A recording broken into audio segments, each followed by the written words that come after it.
Mga ka-subscribers, ito ang video na kailangan ninyong panoorin hanggang dulo. Bakit? Kasi malapit nang magkaroon ng historic na pagbabago sa pension system na direktang makakaapekto sa inyong retirement plans. Alam mo bang maaaring tumaas ang iyong monthly pension? O baka naman may mga bagong requirements na kailangan mong sundin para makapag-early retirement. Starting November 2025, magkakaroon ng mga revolutionary changes sa suspension rules na pwedeng magdoble ng iyong retirement income o kasi baka madisqualify ka pa sa benefits na inasahan mo. Maraming Pilipino ang naghihintay ng retirement age para makatanggap ng kanilang SSS pension. Pero alam mo ba na may early retirement option ang SSS? At ngayong 2025, may mga gamitsyanging updates na kailangan mong malaman ngayon na. Sa video na ito, i-breakdown natin ng detalyado kung ano ang mga bagong pension computation formula, updated age requirements para sa early retirement, mga special provisions na maaaring mag-increase ng iyong benefits, important deadlines na hindi mo dapat palampasin, at mga common mistakes na nagiging dahilan ng delayed o delayed applications. Hindi ito clickbait, mga kapamilya. Based ito sa official announcements at verified sources. Whether you're 10 years away from retirement o plano mo nang mag-retire next year, this information is critical for your financial future. Tandaan, ang mga hindi makakaalam ng bagong rules na ito ay maaring mawalan ng thousands of pesos sa monthly pension nila. Don't let that be you. Kaya naman, if you want to maximize your suspension and secure your retirement, smash that little button now, and let's dive into test gamay shanging of the together. Your future self will thank you. Kumusta na ang inyong lahat, mga kapamilya? Welcome back sa channel. At kung bago ka rito, makisure to subscribe and hit that notification bell para hindi ka makaligtaan ng mga importanteng updates tulad nito. Today, we're diving deep into something that could literally change your entire retirement gamma plan. At hindi ko exaggerated yan. So, let me ask why o you this. Ilang taon ka na bang nagbabayad ng SSS contributions? 5 years? 10 years? Maybe 20 years na?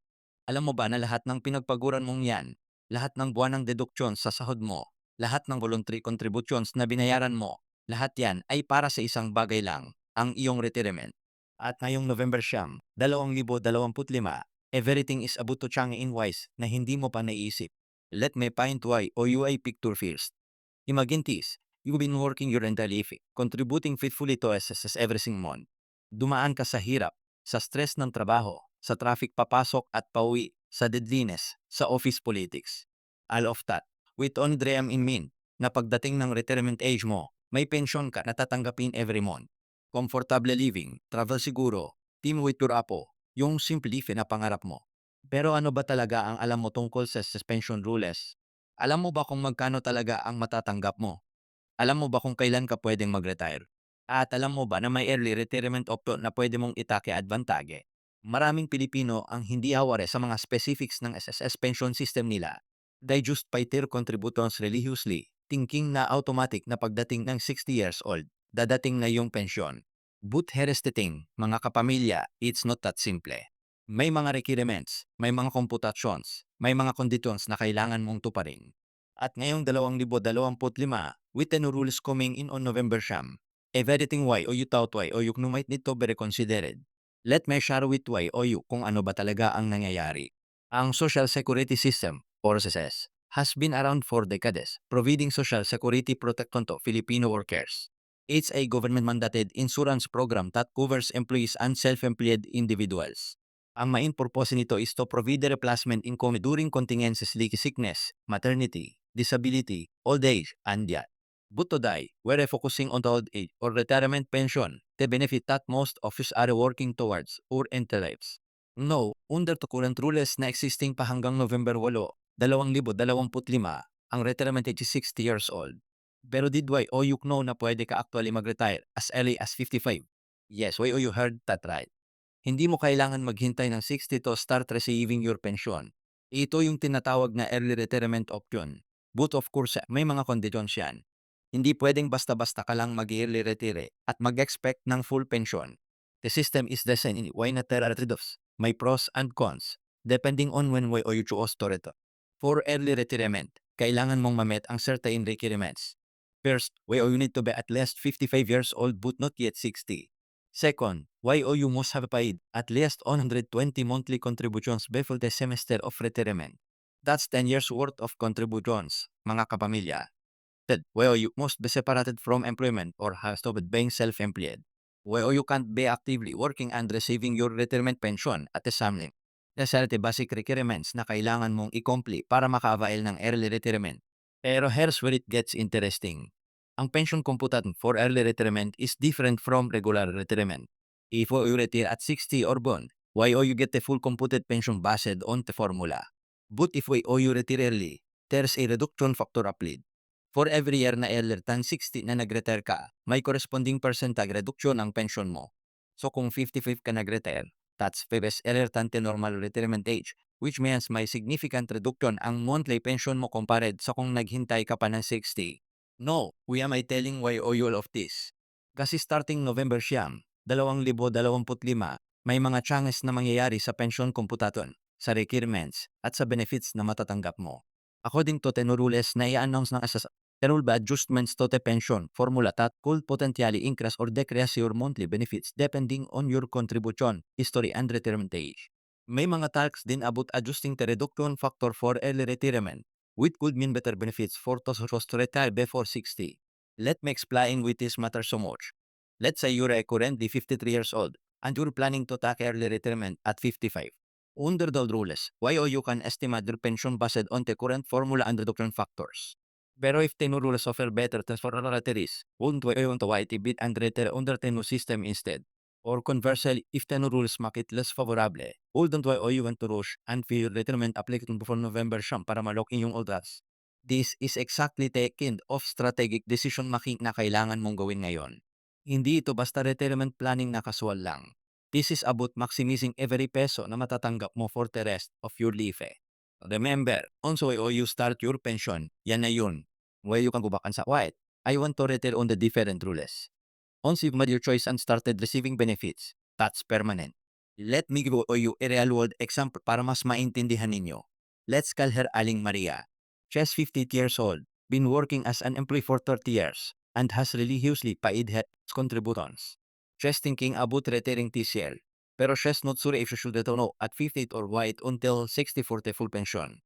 Under tukong computation, her monthly pension would be around 12,000 pesos if she does at 58, but if she waits until 60, it could go up to 15,000 pesos.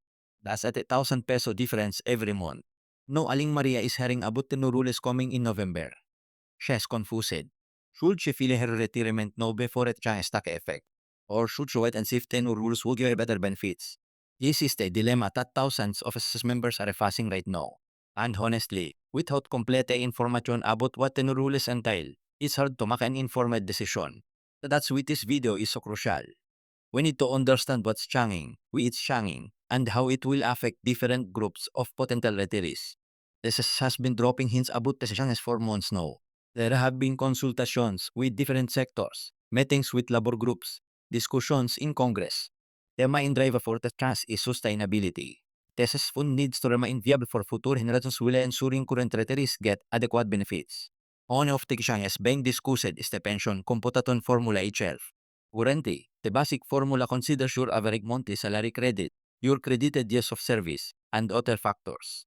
The new formula might place more weight on higher contributions, which means those who contributed at the maximum salary credit would see bigger increases in their pension. This could be good news for high earners who have been paying maximum contributions, pero it might be concerning for minimum wage earners who have been contributing at lower levels. Another aspect being revised is the indexation or increase mechanism. Right now, the suspensions get periodic increases through Republic Acts passed by Congress. Butters talk about implementing an automatic adjustment mechanism tied to inflation or wage growth. This means your pension could automatically increase every few years without waiting for Congress to pass a new law. Imagine that, your pension keeping pace with the rising cost of living. That's who, mga kapamilya. For early retirees specifically, there are discussions about adjusting the reduction factors.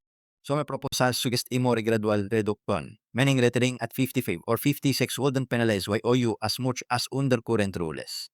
Other proposals talk about incentivizing later retirement by giving bigger increases for those who retire at 60. If YOU retire at 62 or 65, YOU might get a significantly higher pension compared to retiring exactly at 60. But here is what worrisome.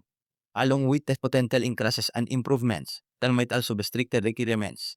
For example, Terestal kaabot increasing the minimum number of contributions needed for early retirement from 120 to 144 months. That's 2 additional years of required contributions. For someone who's close to qualifying under the current rules, this could be a major setback. There is also discussion about tightening the definition of separate from employment. Right now, as long as you're not actively working, why or you can claim early retirement. But the new rules might require proof of permanent separation, like retirement certificates from your employer or close of business for self-employed individuals. This could make it harder for some people to qualify. No, I know what you're thinking. With Altese potential changes, what should YOU do? Should YOU rush to file for return for November siyam? Or should YOU wait and see if the new rules benefit YOU more? Well, here is my advice, and please take it seriously. First, you need to know your numbers. Calculate your potential pension under current rules. Visit your nearest SSS branch or check online through your My SSS account. Know exactly how much you've contributed, how many credited years you have, and what your estimated pension would be if you retire today. Second, attend SSS information sessions that they'll be conducting in the coming weeks. SSS usually hold seminars and briefings when more changes are coming. Take advantage of this, ask questions, bring your concerns. Get official answers directly from SSS representatives rather than relying on hearsay or incomplete information from social media. Third, consider consulting with a financial advisor or retirement planning expert. If YOY has significant assets and investments businesses, YOY need a holistic approach to retirement planning. Sumetis, TSS's pension is just one part of a bigger retirement income strategy. YOY might have a provident funds, company pensions, investments, or properties that all factor into one and how YOY should. Fourth, don't panic. I know it's tempting to rush and make decisions based on fear of missing out on better terms. But hasty decisions about retirement can have lifelong consequences. Take need to understand the change fully onset or officially announced. This will surely provide a transition period and guidance for those affected by the new rules. Let me also address a common misconception. Some people think that if new rules come out, they'll be forced to adjust their existing pensions. That's not how it typically works. Usually, no pension rules apply only to new retirees, those who haven't started receiving their pension yet. If you're already receiving your monthly pension, you're generally grandfathered under the old rules. But again, this needs to be confirmed once the official implementing guidelines are released. What I want you to take away from this video is awareness and preparedness. November siyam, 2025 chances are coming whether we're ready or not. The best thing we can do is educate ourselves, understand our options, and make informed decisions based on facts rather than fear or speculation. Your retirement is too important to look to chance or last-minute decisions. Think about it this way. You've spent decades preparing for this moment. You've worked hard, contributed faithfully, sacrificed consumption for future security. Now that you're approaching the finish line, don't wait or you owe it to yourself to cross it in the best possible way. Don't wait or you deserve to maximize every benefit you're entitled to. Don't wait or you want to ensure that your golden years are truly golden, not spent worrying about insufficient pension or regretting missed opportunities. I cannot stress enough how critical the next few weeks are. Between November siyam, you have a window of opportunity to assess your situation, understand your options, and potentially lock in benefits under current rules if that's more favorable for YOU. Or, YOU might decide to wait and take advantage of potentially better terms under the new system. Either way, the key is making that decision consciously and strategically, not accidentally or by default. So here's what I want YOU to do right now after watching this video. Number 1, check your SSS records. Makisure everything is updated. Your contributions, your personal information, your beneficiaries. Number 2, calculate your estimated pension using the SSS online calculator or be visiting a branch. Number 3, stay tuned to official announcements. Follow their official Facebook page. Check their website regularly. Subscribe to their updates. Number 4, share this information with family and friends who might be affected. Knowledge shared is knowledge multiplied. Remember, mga kapamilya, retirement planning is not just about money. It's about dignity, security, and peace of mind in your twilight years. It's about being able to hit the fruits of your labor without constantly worrying about making ends meet. It's about leaving a legacy and being able to help your children and grandchildren even when you're no longer actively working. The decisions we will make now in these crucial weeks before November siyam could literally make a difference of hundreds of thousands, if not millions of pesos over the course of your retirement.